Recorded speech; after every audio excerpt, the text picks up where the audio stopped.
अस्सलाम वालेकुम जी, welcome to Ayesha recipes. आज मैं आपके साथ बहुत ही मज़ेदार, बहुत ही सिंपल लेकिन बहुत ही परफेक्ट नान की रेसिपी लेके आई हूँ। कुलचा भी कह सकते हैं आप इसको। यहाँ पे जी 2 कप मैंने ले लिया मैदे का और 2 ही कप मैं यूज़ कर रही हूँ आटे का, जो हमारा आम आटा होता है, व्हीट फ्लोर। आप चाहें तो सिर्फ आटे के साथ या सिर्फ मैदे के साथ भी इसको बना सकते हैं, लेकिन मैंने थोड़ा सा हेल्दी टच देने के लिए आटा यूज़ किए आधा। 1 कप इसमें जाएगा जी दही, और 1 टीस्पून इसमें शामिल कर रही हूँ बेकिंग सोडा। 1/4 टीस्पून मैंने इसमें शामिल किया था बेकिंग पाउडर, और 1.5 टीस्पून इसमें गई थी जी चीनी। चीनी से बहुत ही अच्छा सा कलर आता है। और 1 टीस्पून मैंने इसमें शामिल किया था जी नमक। तमाम चीज़ों की पहले दही के साथ अच्छी तरह से बाइंडिंग कर लें, और 4 टेबलस्पून मैंने इसमें यूज़ किया था ऑयल। आटे को अच्छी तरह से बाइंड कर लें, उसके बाद पता चलेगा कि हमने इसमें कितना हमने पानी यूज़ करना है। पानी इसके अलावा आपने नीम गर्म यूज़ करना है, ना बहुत ठंडा ना बहुत गर्म यूज़ करना है। तमाम आटे को अच्छी तरह से दही के साथ मिक्स कर लें, और बहुत थोड़ा सा पानी यूज़ हुआ था। मीडियम सॉफ़्ट डो हमने इसकी रेडी करनी है, ना बहुत सख्त डो बनानी है ना ही बहुत ज़्यादा सॉफ़्ट बनानी है, मीडियम डो रखनी है इसकी। और यहाँ पे जी मुझे ज़रूरत पड़ी थी, मैंने 1 टेबलस्पून ऑयल और शामिल किया था ताकि इसका जो स्टिकी पाना है वो ख़त्म हो जाए। आप डो को जैसे ही बनाते जाएंगे, उसको नीट करते जाएंगे, जैसे ही उसका स्टिकीपन ख़त्म होता जाएगा, समझ लें कि आपकी डो जो है वो रेडी होना शुरू हो गई है।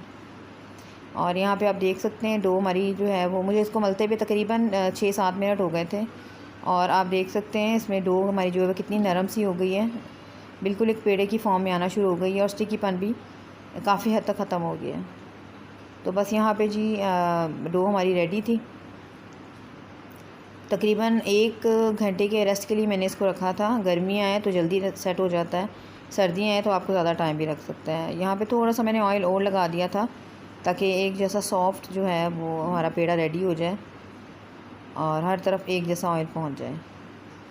और अब हम इसको रख देंगे जी रेस्ट पे। तकरीबन 1 घंटे का रेस्ट रखा था मैंने।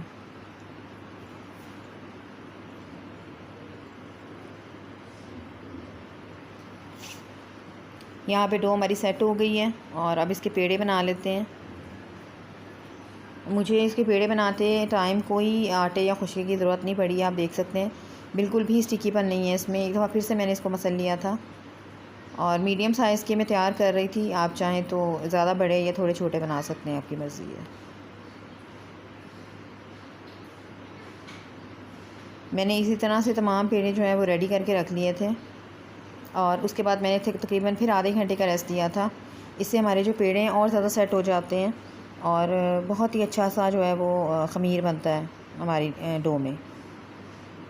तो बस इसको ढक दें तकरीबन आधे घंटे के लिए। और अब जी ये तैयार है बनाने के लिए नान।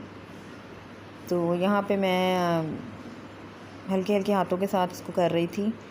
बिल्कुल लाइट सा मैंने इसमें मैदा यूज़ किया था, डस्ट किया था, और ज़्यादा मैदा या आटा आपने यूज़ नहीं करना। सिर्फ़ एक दफ़ा मैंने बिल्कुल हल्का सा यूज़ किया था। आपकी अच्छी डो जो है बनने की निशानी ये होती है कि आपके आटे में जो स्टिकीपन होता है वो बिल्कुल ख़त्म हो चुका होता है, और बड़े आराम से जो है आटा बेला भी जाता है और पेड़े भी बनाए जाते हैं। यहाँ पे जी नान हमारे रेडी हो गए।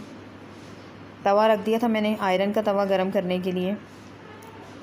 इसको आपने नॉन स्टिक पैन वगैरह में नहीं बनाना, ये आयरन के तवे के साथ जो हमारा आम तवा होता है उसके ऊपर ही ज़्यादा अच्छे नान बनेंगे।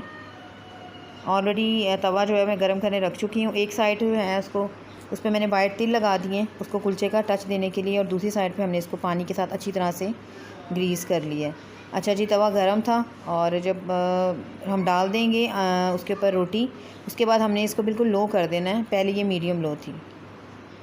आप देख सकते हैं आहिस्ता आहिस्ता से बबल्स आना शुरू हो गए हैं रोटी में, हमारे नान में। इसका मतलब है कि बेहतरीन इसका जो है वो ख़मीर बना है दही के साथ ही। अच्छा जी, बस जैसे इसके बबल्स आना शुरू हों, इसको तवे को उठा के हल्का हल्का सा सेक देना शुरू करें। और जब आप सेक दे रहे हो अपने नान को, तो आपने मीडियम लो कर देनी है फ्लेम। बहुत ज़्यादा तेज़ आंच पर और बहुत ज़्यादा लो पर नहीं बनाना है इसको। मीडियम फ्लेम पर आहिस्ता आहिस्ता से इसको सेकेंगे। ये थोड़ा सा सब्र वाला काम है, जितना आप आराम आराम से करेंगे उतने अच्छे आपके नान बनेंगे। आप देख सकते हैं आहिस्ता आहिस्ता से आना शुरू हो गए हैं, बिल्कुल वैसे ही जैसे तंदूर में नान बनते हैं। आपने पानी अच्छी तरह से, अगर पानी के साथ आटे को गीला एक साइड से नहीं किया होगा तो आपके तवे से उतर सकता है नान। सो इस चीज़ का ध्यान रखिएगा कि आप एक साइड आपने अच्छी तरह से पानी के साथ ग्रीस कर लेनी है। और कितना खूबसूरत सा कलर आना शुरू हो गया हमारे नान का।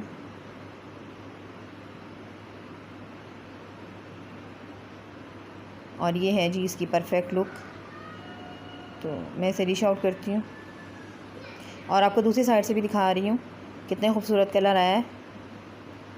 तो बस मैं इसे डिश आउट करती हूँ और आपको दिखाती हूँ। उम्मीद करती हूँ मेरी आज की ये नान की परफेक्ट रेसिपी आपको पसंद आएगी। नेक्स्ट रेसिपी तक के लिए अल्लाह हाफ़िज़।